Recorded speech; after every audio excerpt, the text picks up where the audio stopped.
Empezamos a grabar entonces, bueno, nuevamente buenos días como siempre. Vamos a hablar entonces el día de hoy, vamos a tratar de hacer la clase un poco concisa, del cuarto método que vamos a ver y último método para resolver sistemas de ecuaciones lineales. Este método entonces lo que vamos a ver es la descomposición de Cholesky, ¿no? Es una forma de tratar matrices para convertir esas matrices en un tipo de matriz en particular, con una propiedad muy específica y que tiene muchísimo uso a nivel de ingeniería, ¿sí? Entonces, lo que vamos a hacer es, primero, hablar de nuestro problema que queremos resolver. Nuestro problema que queremos resolver es un problema, entonces, que tiene esta forma, la que venimos hablando siempre, ¿sí? Es una matriz A por un vector igual, por un vector X que es incógnita igual a un vector B. Y lo que nosotros entonces vamos a hablar es sobre el uso de la descomposición de Cholesky para esta matriz A, ¿sí? Y esa matriz A, principalmente vamos a aplicar Cholesky cuando esa matriz tiene dos condiciones. La primera, que es simétrica, ¿sí? Y la segunda es que es definida positiva, ¿sí? Entonces, bajo esos dos supuestos, nosotros podemos aplicar la descomposición de Cholesky para resolver sistemas de ecuaciones lineales. Entonces, lo primero es que es una matriz definida positiva, un poco lo habíamos hablado el día martes. Es una matriz que principalmente cumple con esta propiedad. Es una propiedad en la cual un vector transpuesto, ¿sí? Multiplicado por la matriz, multiplicado por el vector, es igual a ese producto. Si ustedes se fijan, eso es un escalar. Eso es estrictamente mayor que cero, es decir, es positivo. Y si esa condición se cumple para cualquier componente de X que sea distinta de cero, X puede ser negativo, pero lo que tiene que ser X es distinto de cero, entonces nosotros llamamos a que esa matriz A es una matriz definida positiva. Y eso implica que los autovalores, ¿verdad?, de esa matriz implica varias propiedades, pero entre ellas implica que los autovalores son reales y positivos, ¿sí? Y esto es sumamente importante. Y resulta que esa condición de matriz definida positiva abunda en ingeniería y en particularmente en ingeniería estructural, ¿sí? Y vamos a hablar entonces primero, ¿verdad? Vamos a hablar de qué es la descomposición de Cholesky para la matriz A y después vamos a hablar de cómo utilizar esta descomposición para resolver el sistema de ecuaciones. Entonces, primero, ¿qué es la descomposición de Cholesky, ¿no? Entonces, la descomposición de Cholesky lo que hace es tomar esta matriz A, que es definida positiva,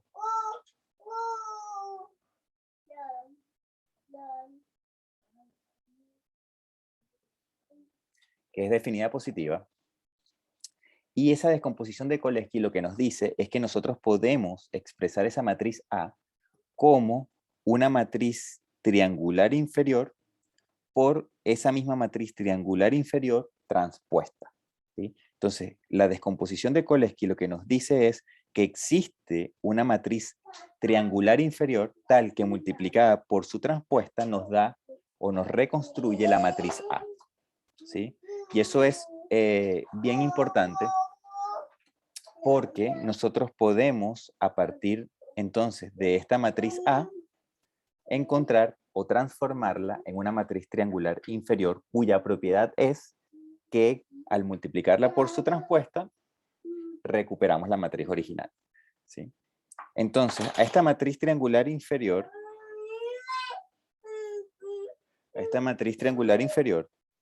o a esta multiplicación usualmente se le conoce, o digamos, se le conoce como una analogía a lo que es el cuadrado de un número, ¿no? O a la raíz cuadrada de un número, de tal manera que la matriz L multiplicada por ella misma, pero transpuesta, nos da a nosotros la matriz original. Entonces, hay como una especie de analogía, es como cuando sacamos raíz cuadrada de 4 y sabemos que 2 por 2 es 4, entonces digamos, existe como una especie de analogía entre lo que son los números con sus cuadrados y este tipo de operaciones o de descomposiciones, ¿no? Entonces, lo importante es que esta matriz o esta descomposición se hace se convierte en una matriz triangular inferior. Y el hecho de que la matriz A es simétrica, ¿sí? El hecho de que sea simétrica es bien importante porque eso hace que la obtención de esta matriz triangular inferior, ¿sí? Que se obtiene muy parecido a la sustitución, a la eliminación gaussiana, cuando se hace la primera parte de la eliminación gaussiana, simplemente modificando filas y columnas, nosotros entonces podemos identificar esa matriz triangular inferior simplemente con pocas, o digamos de manera simple, a través de pocas operaciones. Y pocas operaciones porque la matriz A es simétrica. Entonces nosotros podemos tener una especie de economía de operaciones aritméticas para poder encontrar esa matriz triangular inferior. ¿Sí? Y entonces esos cálculos se simplifican justamente ¿verdad? Se simplifican porque justamente la matriz A es una matriz simétrica.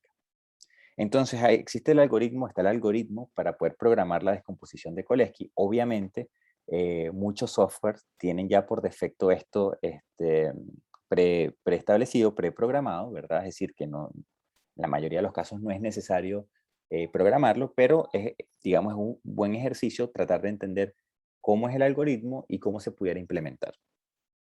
Entonces, el algoritmo básicamente nos dice que a partir de nuestra matriz A, ¿sí? y de tener esa matriz A con sus respectivos coeficientes, ¿sí? Serían la matriz A1, A12, A21 y así sucesivamente, todos los demás términos, recordando que A21 y A12 tienen que ser iguales porque la matriz A tiene que ser simétrica.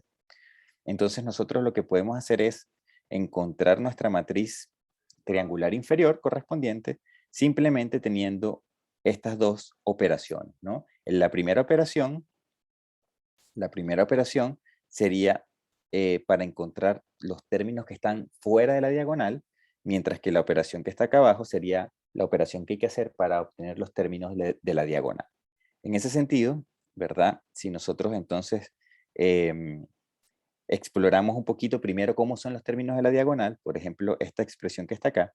Esta expresión que está acá, si yo quiero encontrar, por ejemplo, el primer término de la matriz triangular inferior, yo lo que tengo es que en este caso estoy usando un k igual a 1, ¿sí? Porque estoy tratando de encontrar el L11.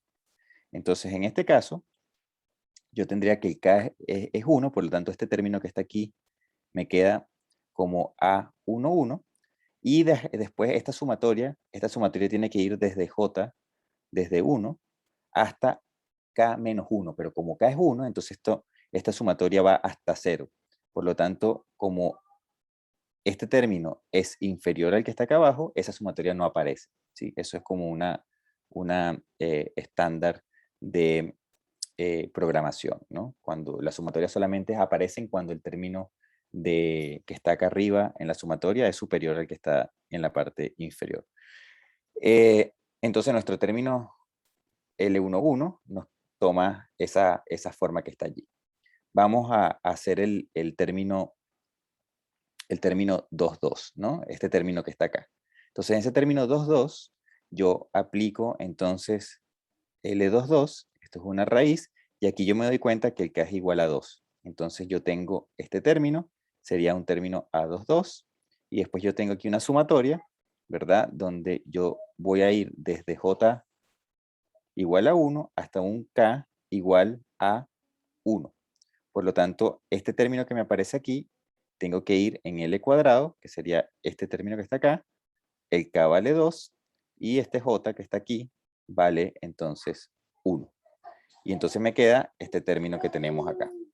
Y después eso lo podemos repetir para todos los demás términos. Ustedes los pueden hacer en sus respectivas, después cuando estén revisando de nuevo la clase, y se van a dar cuenta, bueno, de que ustedes pueden entonces identificar estas expresiones para cada uno de los términos de la matriz L, que sería la matriz triangular inferior. ¿Sí? Entonces eso con respecto a este algoritmo. Entonces este algoritmo yo se los coloqué acá abajo. ¿Sí? Es un algoritmo, igual nuevamente es interesante que ustedes lo programen en MATLAB Y es el algoritmo que entonces ustedes pueden utilizar para que a partir de una matriz A y de la dimensión de la matriz A, por lo menos en el caso anterior que era de 3 por 3, nosotros podemos entonces obtener como resultado esta matriz L, que sería la matriz triangular inferior. Para que ustedes tengan un poco más claro cómo se hacen estas operaciones, ¿verdad? Yo les voy a colocar acá, voy a dejar de compartir esta pantalla y voy a empezar a compartir.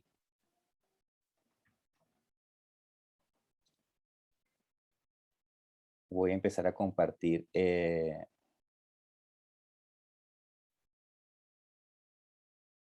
Aquí están viendo el MATLAB, porque no me aparece esto en verde. ¿Me pueden confirmar? Sí, profe. Ok, Se ve. Sí. gracias. Entonces lo que tenemos acá es el mismo algoritmo que yo les presentaba en los apuntes hace un minuto. Es este mismo algoritmo que está acá, ¿sí? Como va a quedar grabado el video, ustedes, yo no les voy a pasar el script, pero lo que sí voy a hacer es que, digamos, hacer los que ustedes programen este algoritmo, porque eso va a ser parte de la nueva tarea. Y bueno, lo que pueden hacer es volver a ver el video y tratar de ir de la mano con lo que yo les estoy presentando acá, ya que esto está quedando grabado. Si ustedes se fijan, aquí yo tengo una matriz A, que es de 3 por 3. Esto es la dimensión de la matriz, que es 3. Y tenemos entonces acá nuestro algoritmo programado. Es el mismo algoritmo que está puesto en los apuntes. Si ustedes entonces le dan correr a esto, yo puedo entonces aquí al final, de hecho, yo puedo decirle al algoritmo que me entregue tanto la matriz A como la matriz L. Entonces la matriz A está acá, entonces se ve que es una matriz de 3 por 3, que es diagonal, que es simétrica, perdón, y definida positiva. Y tenemos entonces nuestra matriz L. Y si nosotros queremos chequear de que esa matriz L efectivamente es la descomposición de Cholesky, yo pudiera hacer entonces la multiplicación de L por L transpuesto. El transpuesto es la comilla, ¿no? Y si yo entonces hago esa multiplicación, me doy cuenta entonces que efectivamente recupero la matriz A, ¿sí? Entonces esto es como una de las formas de poder chequear de que mi descomposición está bien hecha. Y este entonces es, digamos, el algoritmo. Obviamente, MATLAB tiene esta descomposición también preestablecida con un comando que se llama call o chol, ¿no? Y yo le puedo dar aquí el call de A y me va a dar por defecto una matriz triangular, pero MATLAB me da a mí por defecto una matriz triangular superior en vez de una matriz triangular inferior, ¿sí? Si yo quisiera la matriz de Cholesky inferior, yo tendría que decirle a MATLAB acá lower. Y en este caso me da entonces la matriz triangular inferior, ¿sí? Básicamente la matriz triangular superior es la matriz triangular inferior transpuesta, ¿sí? Esencialmente. Entonces, digamos, ahí están las opciones. Ahora, siempre la forma como usualmente los software tienen preprogramados estos algoritmos son muchísimo más eficientes que la programación que uno hace, ¿sí? ¿Cómo sabemos eso? Bueno, podemos hacer una prueba y ustedes pueden hacer unas pruebas en su casa. MATLAB tiene un comando que se llama tick-tock, que básicamente toma el tiempo, es como un cronómetro, que toma el tiempo desde que aparece el comando tick hasta que aparece el comando toc. Si yo le doy correr a esto, él me va a decir acá no solamente los resultados que yo les estoy pidiendo, ¿sí? De A y L, sino que me va a decir el tiempo que transcurrió entre el tick y el toc, ¿no? Y ahí tenemos entonces, este es el tiempo que transcurrió o el tiempo que le tomó a MATLAB hacer este bloque que está definido aquí, ¿sí? Entonces yo también puedo comparar ese tiempo, por ejemplo, un tick y un toc, ¿sí? De la descomposición de Cholesky, ¿verdad? Para poder comparar cuál es el tiempo que le toma a MATLAB y cuál es el tiempo que me toma a mi algoritmo. Y si vemos el algoritmo de MATLAB va bastante cercano al tiempo del algoritmo que programamos, ¿no? Y esto yo lo puedo correr varias veces y ese tiempo va a ir cambiando, ¿sí?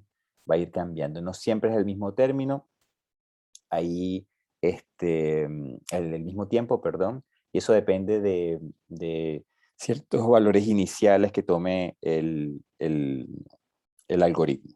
Depende de temas internos de cómo está programado, ¿sí? Lo que sí podemos tener es un valor, digamos, más o menos aproximado, ¿sí? Esto usualmente uno lo hace varias veces para más o menos tener el orden de magnitud, pero siempre podemos darnos cuenta que el algoritmo que está embebido en MATLAB es mucho más rápido que, bueno, no mucho, pero es ligeramente más rápido que el que estamos programando nosotros, ¿no? Y eso está hecho también por la forma como MATLAB tiene programado esto, ¿no? Que uno no sabe cómo es al final. Eso es una caja negra. No tenemos a ciencia cierta cuáles son los atajos que MATLAB está utilizando para obtener esta descomposición de Collet. Y lo importante es que, bueno, las dos respuestas dan iguales, ¿no? Entonces, esto con respecto al algoritmo, para que sepan que está aquí, está en el video y ustedes lo pueden transcribir viendo el video y viendo los apuntes, ¿no? Esa es un poco la idea también, que ustedes se pulan un poquito también haciendo programación en MATLAB y vayan viendo aquí cómo se ven los algoritmos digamos, en lo que se conoce como un pseudocódigo, que es lo que está en los apuntes, y cómo se traslada eso a MATLAB. Entonces, vuelvo a los apuntes.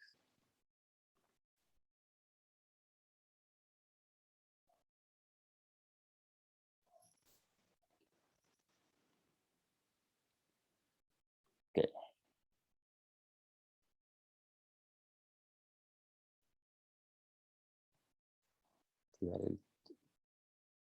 Ok, aquí estamos. Entonces, ¿qué sucede ahora con esta descomposición de Cholesky, ¿no? Entonces, bueno, ustedes pueden hacer un ejemplo. Este ejemplo que yo les coloco acá, me parece que es el mismo que estaba en el script de MATLAB. Ustedes pueden entonces, a partir de esta matriz, ustedes pueden hacer los cálculos, ya sea con el algoritmo en MATLAB, o lo pueden hacer a mano en una calculadora, o también en MATLAB, pero paso a paso. Paso a paso me refiero aquí término a término. Y ustedes pueden chequear entonces esos números, ¿no? Y aquí yo les estoy presentando los resultados con 3 cifras significativas, ¿sí? Es decir, que está redondeado allí al tercer decimal, por el orden de magnitud, ¿no? Estamos trabajando, perdón, al segundo decimal. Y eso entonces nos da a nosotros esa matriz de triangular inferior, ¿no? Cuya propiedad nuevamente, tal como la chequeamos ahora en el script de MATLAB, tiene que ser que su matriz triangular inferior, por su transpuesta, nos recupera la matriz A original. Ok. Entonces, la pregunta que surge ahora es, bueno, ya sabemos, una vez que sabemos cómo descomponer en Cholesky la matriz A, la pregunta que nos viene es cómo usar esa descomposición para resolver el sistema de ecuaciones, ¿verdad? Y por qué esto es importante, ¿no? Porque el método de Cholesky es importante. Entonces, una vez que yo sé que el sistema de ecuaciones o tiene esa expresión, tal como siempre hemos visto, ahora la pregunta es cómo utilizo yo Cholesky para resolver este sistema de ecuaciones. Entonces, lo primero es que mi matriz A por Cholesky, yo la puedo descomponer en esa multiplicación de la matriz inferior por su transpuesta. Y ahora lo que yo voy a hacer es sustituir, entonces, sustituir esto en mi matriz A, ¿sí? De esa manera, entonces yo puedo obtener esta expresión que está acá abajo, ¿sí? Y lo otro que yo voy a hacer ahora es que, como yo transformé mi sistema, entonces, lineal, el que está arriba, lo transformé en el que está abajo, simplemente expresando A como la multiplicación de la matriz L por su transpuesta. Yo lo que voy a decir es que voy a tomar esta matriz L transpuesta por ese vector X. Como eso es una matriz por un vector, el resultado me da un vector. Y ese vector resultante lo voy a llamar I. Y entonces, de esa forma, yo lo que voy a hacer es transformar ahora mi problema ¿verdad? Este problema que está acá, ahora yo lo voy a expresar como este que tenemos aquí, que sería la matriz L, ¿verdad? Por ese nuevo vector I igual al vector B. Aquí lo único que estamos haciendo es llamando a esta multiplicación como I, de tal forma de que este término y este término me quedan acá iguales, ¿no? Y estamos colocando entonces esa multiplicación como I. Y si ustedes se fijan, ¿verdad? Lo interesante de este problema, ¿sí? Es que yo ya lo puedo resolver fácilmente, porque la matriz L es una matriz triangular inferior, por lo tanto yo, tal cual como nosotros hacíamos en la eliminación gaussiana, que convertíamos la matriz A en una matriz triangular superior, en el caso de la eliminación gaussiana, después que esa matriz A estaba transformada en matriz triangular superior, yo lo que tenía que hacer era la sustitución hacia atrás, ¿sí? Entonces, en este caso, como yo tengo la matriz, mi sistema, expresado con una matriz L que es triangular inferior, ¿sí? Yo puedo aplicar un algoritmo parecido al de eliminación gaussiana, pero en vez de hacer la sustitución hacia atrás, yo tendría que hacer lo que se conoce como una sustitución hacia adelante, ¿sí? Para poder resolver entonces cuánto vale. De acá yo tengo que resolver cuánto vale ese vector I que yo estoy definiendo, ¿sí?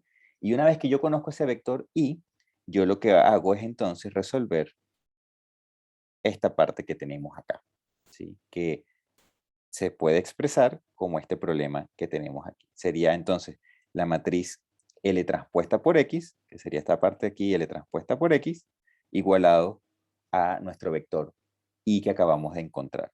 Entonces, la descomposición de Cholesky, ¿verdad? Lo que nos va a permitir a nosotros es resolver el problema, el sistema de ecuaciones, digamos en 3 pasos. El primer paso es convertir la matriz A en Cholesky, descomponerla en Cholesky, ¿sí? Ese es lo primero que hay que hacer. Lo segundo es, se resuelve este sistema de ecuaciones por sustitución hacia adelante y después se resuelve este sistema de ecuaciones por sustitución hacia atrás.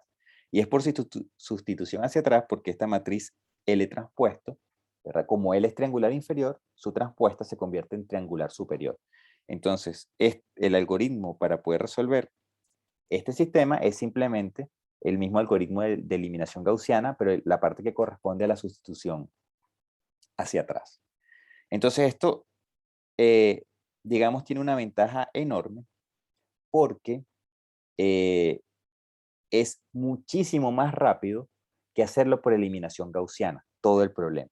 Es decir, que hacer el Cholesky, hacer la sustitución hacia adelante y la sustitución hacia atrás es muchísimo más rápido que hacer la eliminación gaussiana, ¿sí?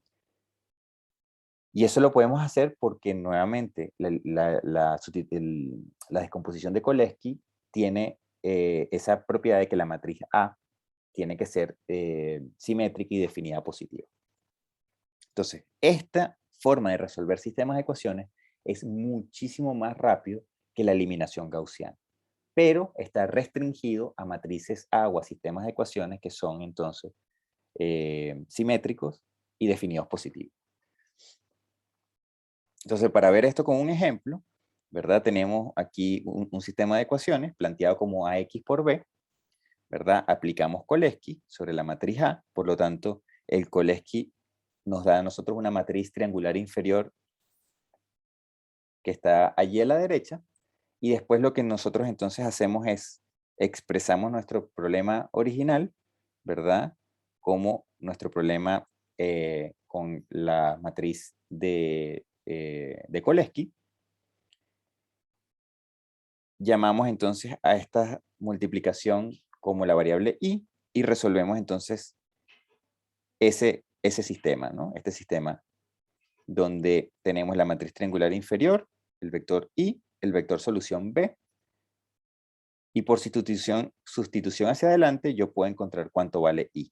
Y una vez que yo tengo cuánto vale i, entonces yo resuelvo el otro sistema que me interesa, que tenemos ahora esta matriz triangular superior, nuestro vector x, que es el que originalmente queremos resolver, y nuestro vector que está del lado derecho, que es el que acabamos de encontrar en el paso anterior. Y de esta forma yo puedo encontrar entonces, por sustitución hacia atrás, se puede encontrar cuánto vale las incógnitas de nuestro sistema de ecuación, ¿sí? Entonces, esto es, digamos, en lo que consiste nuestro método. Y entonces algunos comentarios interesantes acá es por qué este método es útil, ¿no? Y resulta que las matrices o estos sistemas de ecuaciones, donde A es simétrica y definida positiva, resulta que corresponden a un sinfín, no un sinfín, pero una gran cantidad de problemas de ingeniería estructural. Principalmente, por ejemplo, cuando nosotros estamos hablando de problemas de elasticidad. Cuando ustedes ven, por ejemplo, lo que nosotros vimos en mecánica estructural el semestre pasado, ustedes ven que la matriz el tensor de tensiones es una matriz que es simétrica y definida positiva. El tensor de deformaciones también lo es. También cuando nosotros hablamos de matrices de rigidez, que es la matriz de rigidez sería el equivalente a la matriz, a la matriz A que ustedes están resolviendo actualmente en la tarea 2, ¿sí? Eso entonces tiene esas propiedades de ser matrices simétricas y definidas positivas. Y se van a dar cuenta a medida que ustedes vayan avanzando en la carrera que van a haber muchos problemas de ingeniería estructural e incluso en la parte hidráulica también, de que esos sistemas de ecuaciones lineales van a caer o van a estar van a estar definidos como matrices simétricas y definidas positivas, ¿sí? Entonces, para que lo tengan allí presente. Y también existe una gran aplicación desde el Machine Learning, que es algo que actualmente está también en tendencia, donde existe una de las técnicas que se utiliza mucho en análisis de datos más que en Machine Learning, que se llama análisis de componentes principales. En inglés se llama PCA, que es el Principal Component Analysis. En hidráulica se utiliza muchísimo. Y esto involucra trabajar con conversión de matrices, ¿sí? De tal manera de poder expresar esas matrices, digamos, en dimensiones más pequeñas, ¿no? Típicamente lo que uno puede hacer para a lo mejor ponerlo un poco en contexto, si yo tengo un montón de datos, si yo tengo un montón de datos, a esos datos experimentales, vamos a suponer que yo tengo un montón de registros de presión, temperatura, caudales, etcétera. Yo puedo, por ejemplo, de ese listado, yo puedo hacer lo que se conoce como la estadística descriptiva, es decir, yo puedo sacar cuáles son sus valores medios, sus desviaciones estándar, sus coeficientes de variación, y yo puedo sacar algo que se conoce como el análisis de varianza. Y el análisis de varianza corresponde a un análisis de el cuadrado de las desviaciones estándar y de cómo el cuadrado de la desviación estándar de una variable se relaciona con el cuadrado de la desviación estándar de otra variable, por ejemplo, temperatura y presión. Y yo de esa manera puedo saber si estas variables están correlacionadas o no. Y todo ese análisis se hace a través de algo que se conoce como la matriz de covarianza. Entonces es una matriz que contiene las desviaciones estándar de las variables, de diferentes variables. Y yo puedo entonces hacer análisis de si esas variables están correlacionadas en el sentido de que si una variable aumenta, la otra también, o si una aumenta, la otra disminuye, o si una aumenta, la otra es independiente. Y esas matrices de covarianza son matrices definidas positivas, ¿no? Y cuando uno aplica estas descomposiciones de Kolejki, uno puede entonces utilizarlas para calcular estos componentes principales. Es decir, yo pudiera, o hay técnicas que ustedes van a ver más adelante que les van a permitir, a partir de estos datos y de estas descomposiciones de Kolejki, ustedes van a poder saber en un listado de datos, por ejemplo, de variables, temperatura, presión, y si ustedes tienen datos experimentales, ustedes van a poder saber cuáles son los datos que son más representativos o más importantes de toda la muestra. Como para contextualizar un poco, ¿no? Esto es un poco con la mira hacia el futuro. Pero también, a lo mejor a mí me importa hablar un poco más sobre problemas del tipo de la tarea, que es extensivamente utilizado en mecánica estructural, que son matrices de rigidez. Cuando yo resuelvo un problema de elasticidad que es lineal y estático, el problema que uno resuelve es directamente este problema, donde esta matriz A usualmente se le conoce como matriz de rigidez, y este vector B son vectores que contienen fuerzas aplicadas sobre puntos en particular de una estructura. Entonces uno puede estudiar un caso muy sencillo, ¿sí? Un caso en el cual, por ejemplo, yo puedo tener un resorte, vamos a dibujar esto así, sobre una masa sobre otro resorte, ¿sí? Y vamos a colocar aquí otro resorte más sobre otra masa. Todo esto entonces son masas. Esto es un sistema deslizante. Y yo le voy a colocar acá a esto, a esta elasticidad de ese resorte una propiedad K de elasticidad, ¿sí? Por ley de Hooke, ¿no? De fuerza igual a rigidez por deformación, por desplazamiento. Yo voy a decir aquí que tengo aquí 2 veces K y aquí yo voy a decir que tengo 3 veces K. Entonces, una forma de entender estos problemas y de armar este sistema de ecuaciones de manera rápida es el siguiente, ¿no? Es el siguiente. Es el siguiente. Yo me voy a preguntar aquí, yo sé que este sistema tiene 3 masas y de hecho voy a colocarle aquí fuerzas también. Voy a colocarle aquí una fuerza F1, una fuerza F2 y sin fuerzas en la última masa. Entonces, si yo quiero, ¿verdad?, encontrar, por ejemplo, cuál es la posición de las masas debido a la acción de esas fuerzas, ¿verdad? Yo quiero saber cuánto están desplazados esos resortes, cuál es la posición de equilibrio cuando yo aplico esas fuerzas sobre esas masas. Yo tengo que resolver un sistema algebraico, lineal de ecuaciones algebraicas. ¿Cómo armo yo ese sistema? Bueno, yo puedo hacer diagramas de cuerpo libre de cada una de las masas y por Newton, por sumatoria de fuerza igual a 0, porque en este caso está estático, ¿sí? No estamos considerando un problema estático, yo puedo encontrar ese sistema de ecuación. Pero yo lo puedo hacer también de una manera un poco más visual y entendiendo un poco visualmente cómo armar estos sistemas de ecuaciones y estas matrices de rigidez. Entonces vamos a verlo porque esto es interesante y esto lo podemos entender. Tenemos entonces nuestro sistema de ecuación. Nuestro sistema de ecuaciones es entonces una matriz por un vector de incógnitas igual a un vector conocido. Este sería nuestro A por X igual a B. ¿Sí? Ok. Entonces nuestras incógnitas ya sabemos que son los desplazamientos. Yo quiero encontrar cuánto vale X1, cuánto vale X2, cuánto vale X3.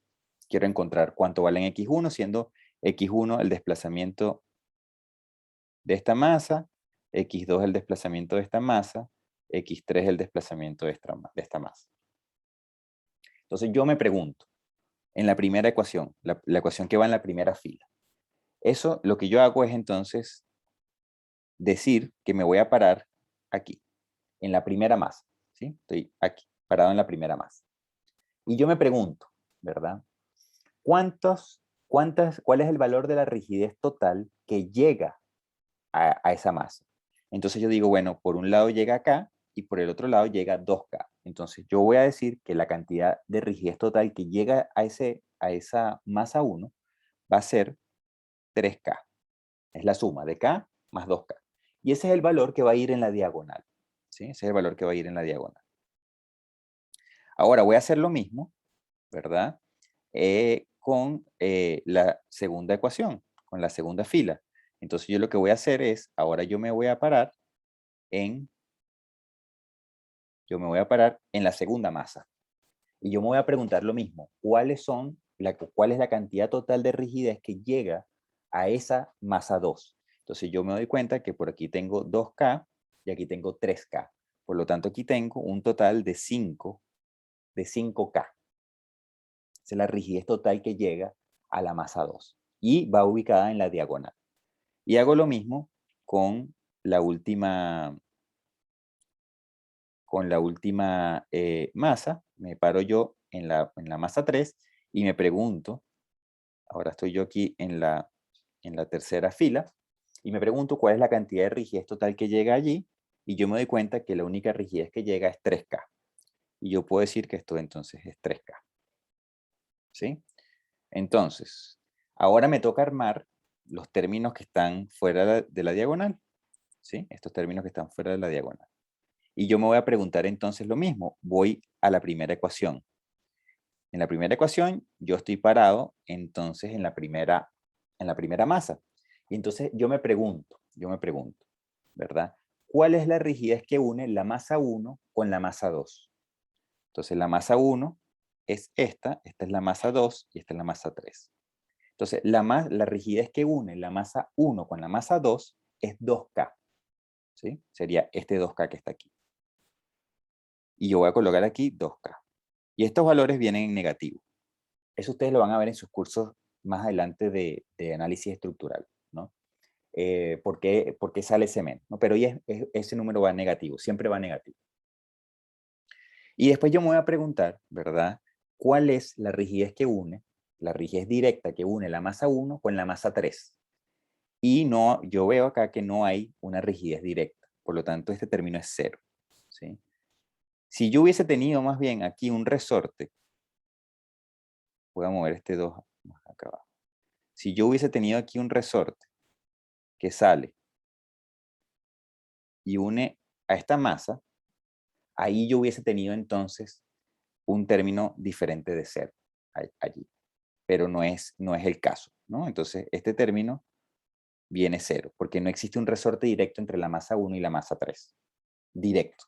¿Sí? Están conectados indirectamente por la masa 2. Entonces, seguimos nuestro análisis.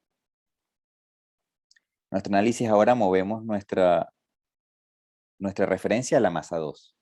Es decir, que ahora nos movemos a la fila 2. ¿Sí?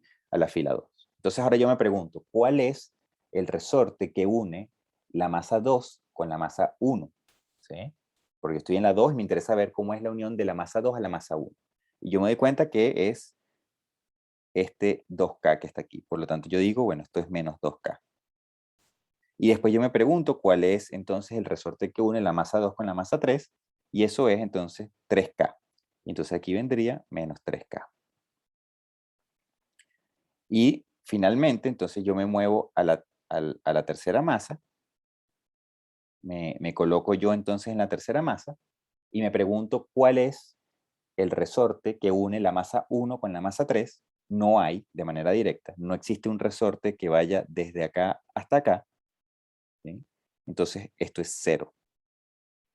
Y después yo me pregunto cuál es el resorte que une la masa 2 con la masa 3, y ese resorte es 3K. ¿Sí? Entonces, si ustedes se fijan, esta matriz, ¿verdad? Siempre va a ser simétrica. Siempre va a ser simétrica. Justamente porque si yo me paro en la masa 2, si me paro en la masa 3, perdón, ¿sí? Y me pregunto cuál es la unión con la masa 2, siempre me va a dar lo mismo que si yo me paro en la masa 2 y me pregunto cuál es el resorte que une la masa 2 con la masa 3. ¿Sí? Ese resorte siempre va a ser el mismo. Entonces, esta matriz que yo obtengo como matriz A, ¿sí? Que se conoce entonces como matriz de rigidez, ¿sí? Esa matriz siempre va a ser simétrica y definida positiva aparte. Y después entonces, si yo quiero obtener aquí cuál es mi vector de valores conocidos, en este caso, para este problema en particular, yo tengo que esto es F1, porque sería la fuerza aplicada sobre la masa 1, esto sería la fuerza aplicada sobre la masa 2, y después yo tendría 0, porque no tengo fuerzas aplicadas sobre la masa 3. ¿Sí? Y de esta forma yo puedo entonces entender visualmente qué significa un problema de elasticidad, en un problema estático de elasticidad. ¿Sí? Entonces, en el problema de la tarea, ¿verdad? Por ejemplo, que teníamos una matriz que era 2, menos 1, 0, menos 1, 2, 0, y aquí yo me equivoqué en la clase pasada, algunos me lo hicieron ver, esto era 1, ¿sí? Y esto era por x1, x2, x3, y esto igual a 2200, 4400 y 1100. No sé si estos son los valores ahora o no, pero es para poner un ejemplo. Si yo miro un problema de esta naturaleza, ¿sí? Si lo veo así, simplemente a nivel matemático, y a mí me dicen que este problema es un problema de elasticidad, ¿sí? Donde esto es rigidez, esto es fuerza y esto es desplazamiento, ¿sí? Yo puedo dibujar qué es lo que estoy resolviendo. De tal manera que yo puedo entonces decir, bueno, yo tengo tres masas, la masa 1, la masa 2 y la masa 3, que vienen descritas por estos tres desplazamientos. Y yo sé ahora, ¿verdad?, que existe una rigidez, ¿verdad?, que está, si yo me paro aquí en la masa 1, existe una rigidez que vale 1, porque tengo este término que está allí. Y yo sé que no hay conexión entre 1 y 3, porque este término es 0. Entonces, como ese término es 0, esta rigidez no existe. Ahora, si yo me paro en la masa 2,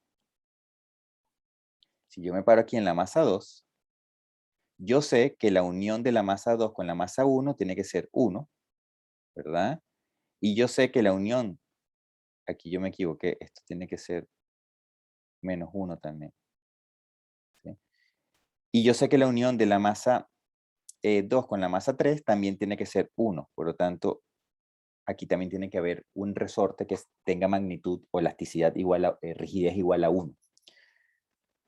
Y por último, entonces, si yo me coloco en la tercera masa, ¿verdad? Yo sé entonces que este menos 1 que aparece allí es porque hay un resorte de rigidez 1 que une el 2 con el 3, y este 0 me dice que no hay nada que une el 3 con el 1, ¿sí? Entonces ahora tenemos que ver también ahora el tema de la diagonal, ¿sí?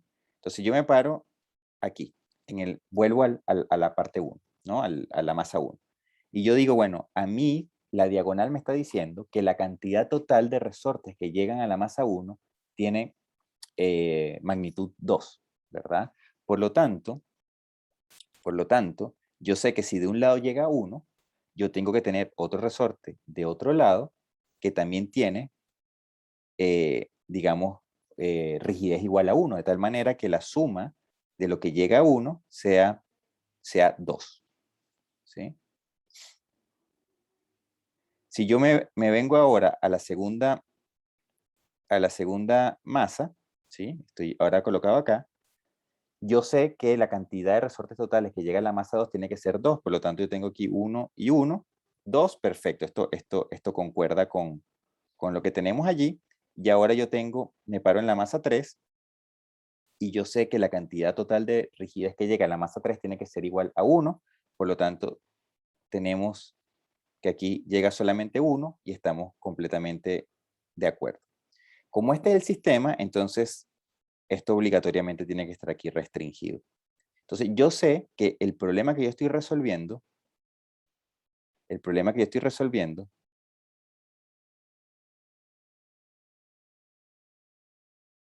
tiene esta interpretación mecánica,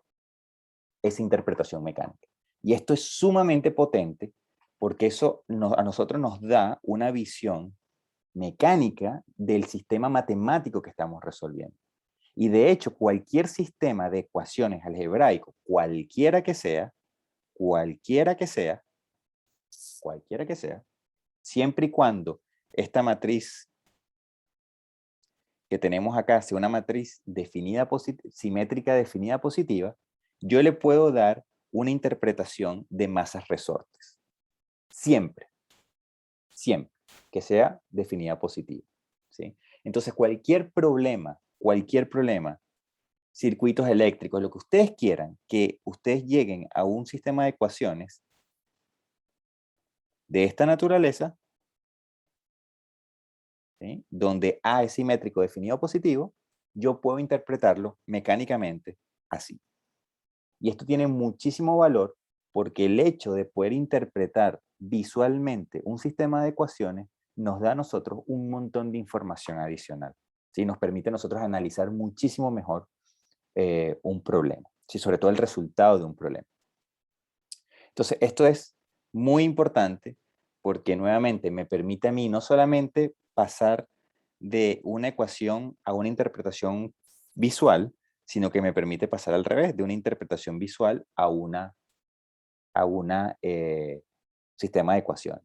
Y ustedes van a darse cuenta cuando empiezan a ver análisis estructural, análisis matricial, que son unos electivos de nuestro departamento, que la tendencia actual de resolver problemas en estructuras es utilizar métodos de elementos finitos, y el método de elementos finitos lo que hace al final del día es convertir, por ejemplo, los problemas que veíamos nosotros en mecánica estructural, por ejemplo, un marco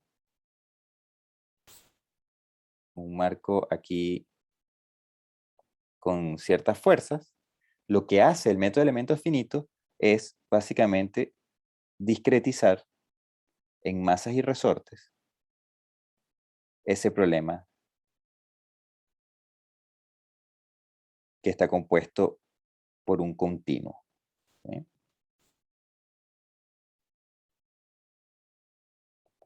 Entonces, esto se transforma en esto cuando aplicamos el método de elementos finitos. Y cuando se transforma en este sistema discreto de resortes y masas, yo para resolverlo caigo en un sistema tal cual como el que vimos nosotros o hemos visto hasta ahora. ¿Sí? De esta forma. Entonces esto es sumamente importante, sumamente potente, porque es ampliamente utilizado en nuestro día a día como ingenieros civiles. ¿Sí? Entonces es importante nuevamente cuando ustedes vean una matriz de rigidez, ¿sí? Vean una matriz de rigidez, traten de darle una interpretación visual a lo que están haciendo. ¿Sí? Una interpretación de este estilo, para que tengan, digamos, una visión diferente del problema. ¿Sí? Y sepan también que cualquier problema, no necesariamente elasticidad, expresado de esta manera, siempre y cuando A sea simétrica definida positiva, yo lo puedo interpretar como resortes y masas, que para nosotros es visualmente muchísimo más accesible. ¿Sí? Ok.